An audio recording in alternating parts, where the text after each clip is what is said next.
Բարև ձեզ հարգելի քաղաքացիներ, սիրելի ընկերներ, Երևանից Էջմիածին ճանապարհին եմ եւ այս 10-15 րոպեն ուզենայի օգտագործել ձեր հետ զրուցելու համար կապված այսօր առավոտյան տեղի ունեցած իրադարձությունների եւ տեղի չունեցած իրադարձությունների վերաբերյալ մասնավորապես Կիրակի է, հերթական Կիրակին է, որ Նիկոլ Փաշինյանը հայտարարել էր հերթական եկեղեցում իր մասնակցության պատարագի մասին, պատարագը արդեն ավանդույթ, իրենց համար ավանդույթ դարձած ձևով ենթարկվում է խմբագրության, Վեհապար Հայրապետի անունն են զեղչում, ճիշտ է, ինչպես օրինակ ցույց տվեց Արարատյան հայրապետական թեմի առաջնորդանիստ Սուրբ Սարգիս եկեղեցու օրինակը, արդեն այդ հաջորդ պատարագներին անունը վերականգնվում է Վեհապար Հայրապետի, դա այսպես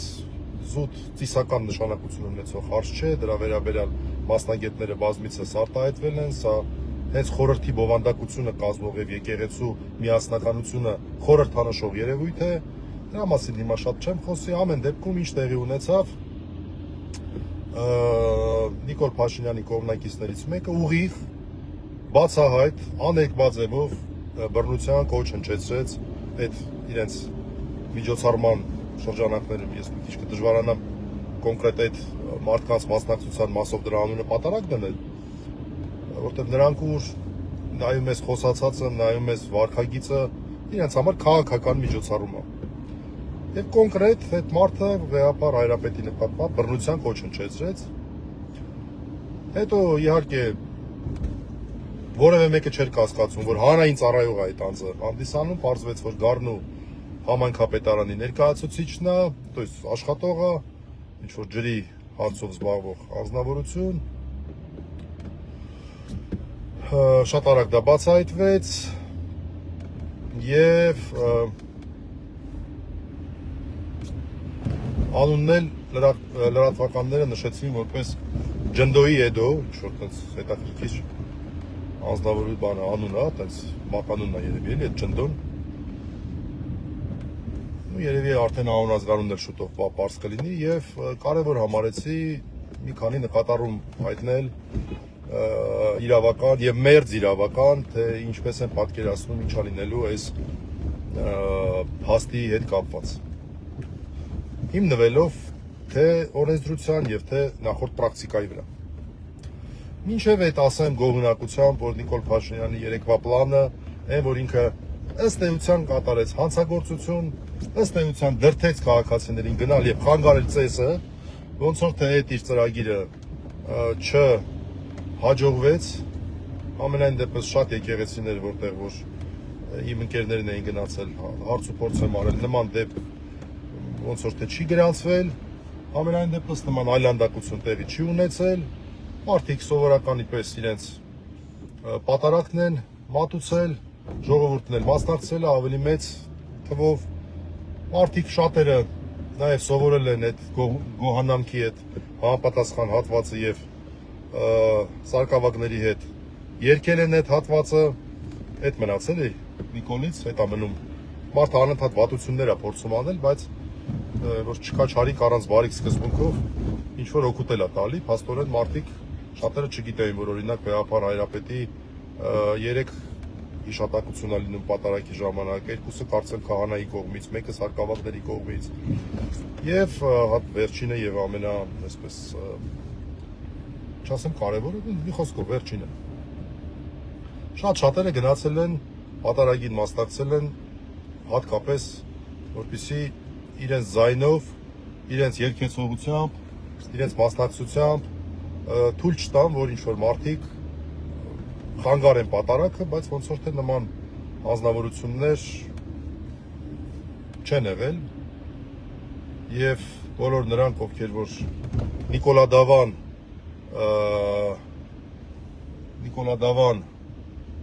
Даже չեմ ուզում ասեմ քրիստոնեության, դրա ինչն է քրիստոնեություն։ Բոլոր նրանք, ովքեր որ Նիկոլա Դավանության կողմնակիցն են, գնացել են Գառնի, որպեսզի մասնակցեն այնտեղի այսպես կոչված պատարագի։ Ամեն դեպքում վերադառնանք Ջնդոյի Եդոյի քեյսին եւ փորձենք հասկանալ, թե ինչ հետևանք է սպասվում կամ ինչ կանխատեսում կա այդ անձնավորության վարքագծի հետ կապված։ Ես ուզում եմ իմ կանխատեսումը կատարել մեկ այլ օրինակով, որը Ռուստամ Ավագյան անունով մեկն է, ձեզ ծանոթ է, այն մարդը, լավ, տենց ասեմ էլի, սոթիկի չնայած դժվարությամբ եմ իրան ասում, մարդ, որտեվ տամարդի վարքագիծ էր դրսևորել արցախցիների հետ կապված, հիշում եք, թող բայրակտարները ուտեն, թող էս անեն, թող այն անեն։ Եվ երկար ժամանակ որևէ բան չկար, տենց իրավական, գնահատական դրան չէր տրվում։ Երբ որ լուսահոգի Արմեն Գրիգորյանի գործով մենք անընդհատ պնդում ենք, ասում ենք, դուք խտրականություն եք դրսևորում, մենք էլ մի որոշ ժամանակ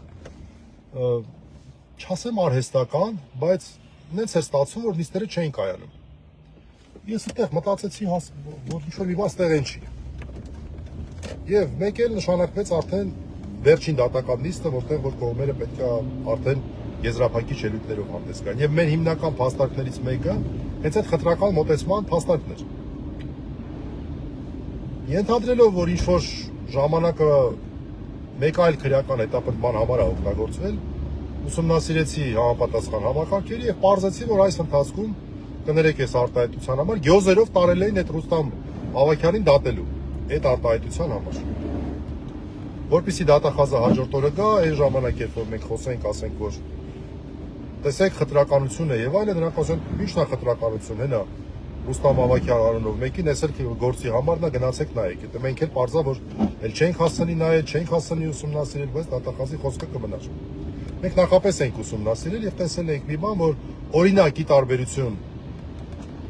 Արմեն Գրիգորյանի, որ հիշում եք, լուսահոգի Արմեն Գրիգորյանին, ինչ խայտարակ ձևով ձերբակալեցին, 2 ամսվա կալանք տվեցին, այդ ազնվորությունը ոչ ձերբակալվել էր, ոչ բնականաբար կալանավորվել էր, մեղքը ընդունել էր եւ պայմանական դատապարտություններ դրա նկատմամբ կիրառվել։ Այդ դեպքում, երբ ինքը մի քանի ամիս առաջ եւս մի անգամ դատվել էր, մեկ այլ արարքի համար։ Եվ այդ տրյուկը առանձնապես չստացվեց, որտեղ մենք ասացինք, որ այո տեղակ ենք այդ գործին, բայց այդ գործը հենց ցույց է տալի, որ այստեղ կա խտրական մոտեցում Արմեն Գրիգորյանի նկատմամբ։ Հիմա ես կարծում եմ, այս Ջնդոյի Եդոյի գործը իրենք օգտագործելու են հենց այդ նպատակով, որովհետև բռնության կոչերի հոդվածները, եթե նայում եք այդ տեղեկատվական համակարգում, դատալեքսա է կոչվում, իրավաբանները դրա տեղը լավ գիտեն։ Ես մեկ դեպք եմ ընդհանրապես տեսել, որ չվերաբերվի ԿՊԱ-ականներին։ Ճնշող մեծամասնություն, երևի 80% վերաբերում է անձամբ Նիկոլ Փաշինյանին, մի 20% վերաբերում է այլ ԿՊԱ-ականներին, եւ մեկ դեպք եմ տեսել, լավ թող մեկը չլինի, երկուսը կամ երեքը լինի, տասնյակների մեջ, եթե ոչ 100-ից ավելի, որ վերաբերի մեկ այլ անձի։ Այս հոդվածը բացառապես կիրառվում էր եւ կիրառվում է նիկոլականներին պաշտպանելու համար։ Այս հոդվածը ոչ թե ՀՀ քաղաքացիներին պաշտպանելու համար է, այլ հատկապես Նիկոլ Փաշինյանին եւ որոշ չափով իր այսպես շրջապատին։ Հիմա ենթադրում եմ, որ խնդիր է առաջացել ինչ որ առումով նաեւ հանրությանը ցույց տալու եւ ավելի մեծ է հավանականությունը համարում ոչ միայն եւ ոչ այնքան մեր հանրությանը, որքան այսպես ասենք միջազգային հանրությանը, որը ճիշտ է հրապարակային ինչ որ բաներ չի ասում, բայց ես ուղղակի բացառում եմ, որ այդ մարդիկ չխոսեն սրանց հետ։ Չգիտեմ, մամուլով օրինակ գնաց լուր, որ ոնց որ թե Ամերիկայի փոխնախագահ Վենսն է Պետրվանին պատրաստվում գալ Հայաստան։ Բայց լսեք, Վենսի ելույթը ես իմեջում էլ դրել, ես առհասարակ Վենսին բավական դրական եմ վերաբերում, ընդգծված եւ հատուկ վերաբերմունք ունեմ իր կերպարի նկատմամբ, որպես պահպանողականության, քրիստոնեության վրա հիմնված պահպանողականության վառ արտահայտիչ։ Վենսի ելույթը տեսեք, Պետրվարն էր թե մարտն էր Եվրոպայում, որ գնաց այդ կեղծ լիբերալներին շատ կներեք իր ելույթով ուղղակի ջնջխեց։ Այն որ այն գերներ Ուր կորավ խոսքի ազատությունը։ Ուր կորավ SSSS արժեքները։ Մի հատ բացեք նայեք, էլի ֆանտաստիկ ելույթ էր ուղղակի։ Ուր կորավ մարդկանց իրավունքը ընտրությունների։ Այն ժամանակ թարմեր այդ Ռումինիայի, Մոլդավիայի դեպքերը, երբ որ արհեստականորեն խոչընդոտներ էին տարբեր ուժերի նկատմամբ հարություն եւ փայլուն ուղղակի ելույթ ունեցավ։ Հիմա ես չգիտեմ, այդ մարդիկ նաեւ փակ խողովակներում են մի հատ հասկանում են, որ իրենց դիրքերն են կարծում եմ ուզում ամրացնել։ Որովհետեւ գալու է, չէ՞ Վենսը, գալու է Վենսը եւ ասի, որ այն գերներ ոնց եղավ որ այս բոլոր գործերը բացառապես այս հոդվածը ձեր համար եք օգտագործում։ Ոնց եղավ որ խուլիգանության հոդված եք դնում մեկի վրա, որը որ ընդամենը հետույք բառն է օգտագործել։ Ոնց եղավ որ մեր ձևով արտահայտությունը դիտել եք իշխանությունը բռնությամբ, եսիմինչ կոչ։ Դրա համար այս իշխանություններին ես կարծում եմ, որ պետքա մի кейս, որ իրանք սենց ցուցադրական ասեն, հա տեսեք, ջնդոյի եդոյին պատժեցինք, հո մենակ մեր մասով չի։ Դրա համար չզարմանաք, հարգելի քաղաքացիներ, որ ջնդոյի եդոյին պատժեն։ Իհարկե վստահ եմ, որ դա չի լինի, նա մի օր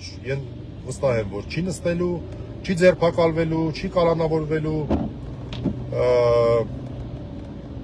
ավելին վստահ եմ, որ մեղքը ընդունելու է, արագացված է միջնորդելու եւ ինչ որ դուգանք ստանա ու հետո էլ ասեն, հա տեսեք ջնդոյի եդոյին էլ պատժեց։ Բայց օրինակ այդ նույն հոդվածի շրջան նույն հոդվածով հիշում եք մի քաղաքացի Սարգիս Մելքոնյան անունով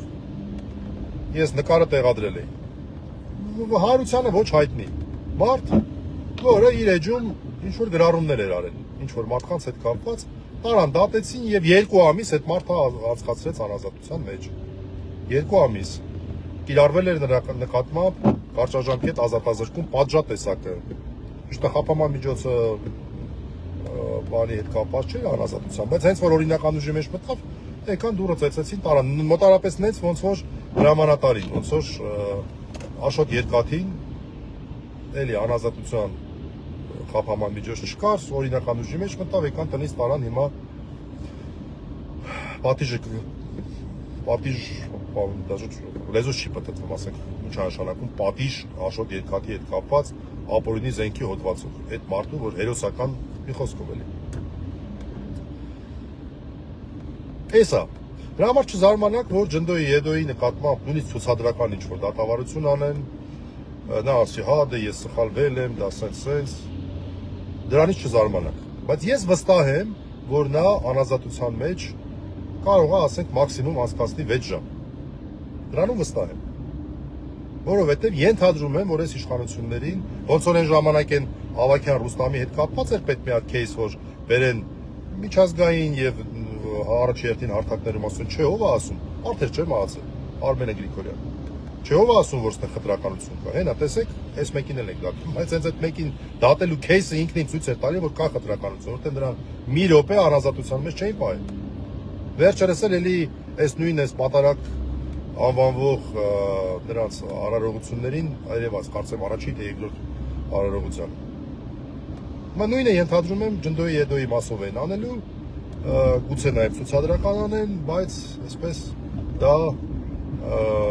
չի նշանակում, որ այս իշխանությունները, եթե այդպես վարվեն, չի նշանակի, որ այս իշխանությունները խելքները գլուխներն են հավաքել։ Դա այդպես չի։ Դա ուղղակի ցուցադրական իրենց քաղաքական գծի ավելի լավ ձևով սպասարկելու շրջանակներում է լինելու։ Ինչ վերաբերում է մեզ, ապա ես կխնդրեմ կամ կոչ կանեմ իմ գործընկերներին, որ օպերատիվությունը մի քիչ պահանջում, որպեսզի այդ իրենց գրառումների տակ հանեն մյուս բոլոր բռնության կոչերը։ Մյուս բոլոր բռնության կոչերը հանեն, որ երբ որ սրա հետ կապված քրեական հետապնդում լինի, միանգամից դա էլ ներկայացվի փաթեթով, դե որ տենց է։ Հիմա տեսեք, հանրային վտանգավորության առումով ես մի քիչ ձեռնպահ կմնամ իմ մոտեցումը հայտնելու, որտեղ ես առհասարակ այն կարծիքին եմ, որ շատ վիճարկելի է առհասարակ այս արարքները հանցագործություն համարելը, բայց քանի որ իրանք դա օգտագործում են բացառապես Նիկոլ Փաշինյանի դեմ ինչ որ բաներ գրած մարդկանց մասով, հազվադեպ նաև մյուս նիկոլականների, ապա պետք է դա ի ցույց դնել այնքան ժամանակ, քանի դեռ այս հոդվածը կա մեր քրեական օրենսգրքում։ Հիմա Մի հատ եկեք հանրային վտանգավորության տեսանկյունից նայել։ Ինչ որ մի անծանոթ մարդ, ասենք Սարգիս Մելքոնյանը, որի մասին ես ասացի, ինքն իր էջում ինչ որ կամ ինչ որ մի այլ տեղ մեկնաբանություն է թողնում, որը որ մի 10 կամ 20 մարդ է տեսնում։ Լավ թողնի 50 մարդ։ Դրա հանրային վտանգավորությունն է մեծ, իսկ այդ արարքի համար մարդը հիշեցնեմ 2 ամիս նստեց բանտում։ Բարաշենում 2 ամիս մարդը նստեց։ Դրա հանրային վտանգավորությունն է մեծ, թե այս ջնդոյի եդոյի արածի հանրային վտանգավորությունը, որ հերոստատեսությամբ էր, հսկայական տարածում ունեցավ, եւ նաեւ շատ կարեւոր է, որ հանրային ծառայող էր այս մարդը, ախպեր։ Այս մարդը հանրային ծառայող էր, որ շատ ավելի մեծ պատասխանատվություն է ենթադրում։ Հանրային ծառայողները ովքեր են պետական ծառայողները եւ համայնքային ծառայողները։ Հանրային ծառայող էր։ Գառն ու ջրի հետ կապված ոնց որ տենց էր բացահայտումը։ Համայնքապետարանի աշխատակից, դեպի պարզ է, դե որ Նիկոլ Փաշինյանին ով պետք է պաշտպանի։ Ազատ մարդիկ պաշտպանի, քիչ դժվարանա, քչերը կլինեն։ Քչերը կլինեն, բայց քչերը կլինեն։ Մեծ մասը այդ ռվենիա այդ ռուսերեն բառը ջանասիրությունը ցույց տվողները պարզա որ պետքա լինեն հանրային ծառայողներ, որոնք մեր հաշվին աշխատավարձ են ստանում, պարգևավճարներ են ստանում, մեր հարկերի հաշվին։ Այսքանը ես արդեն այս ընթացքում հասա Էջմիածին, կմտնեմ մի հատ մայրաթորի տարածք, ցավոք սրտի այսօր չկարողացա առավոտյան գալ պատարագի, ուղղակի գիշերը շատ ուշ վերջացրեցինք իմ նեմնիմին, դեպ հետաքրքիր հաղորդում էր, կարող եք դիտել, շատ հետաքրքիր հյուրերով, ես ու Արսենն ենք վարում, Լուսինեն Առաքելյան, Նարեկի կինը, շատ սիրված մեր դերասան Լևոն Հարությունյանը և ազգային անվտանգության ծառայության նախկին պետ 90-ական թվականներին ազգային անվտանգության հարցերով փորձագետ Դավիթ Շահնազարյանը։ Մի հատ կարող եք նայել, եթե հետաքրքրի ձեզ շատ ուշ վերջացրեցինք, այս ձյուն բուկ բորանին մինչև տուն հասա, ընդ որում արկածներով Տիգրան Ավինյանի շնորհիվ շնորհակալություն, երեքից շնորհիվ տես հավատասար Աստված շով մեծացավ, որտեվ այդ ոլորաններին բանի պլանի գլխի երկու հատ ավտոսը սաղալով վրաս էին գալի, թե ոնց փախցրեցի չգիտեմ։ Հա։ Դրա համար չկարողացա առավոտյան գալ, հիմա եմ մտնում, հետո գնալու եմ Նարեկին տեսակցեմ Չոբանքարայում։ Այդքանը։ Շնորհակալություն, հաջողություն։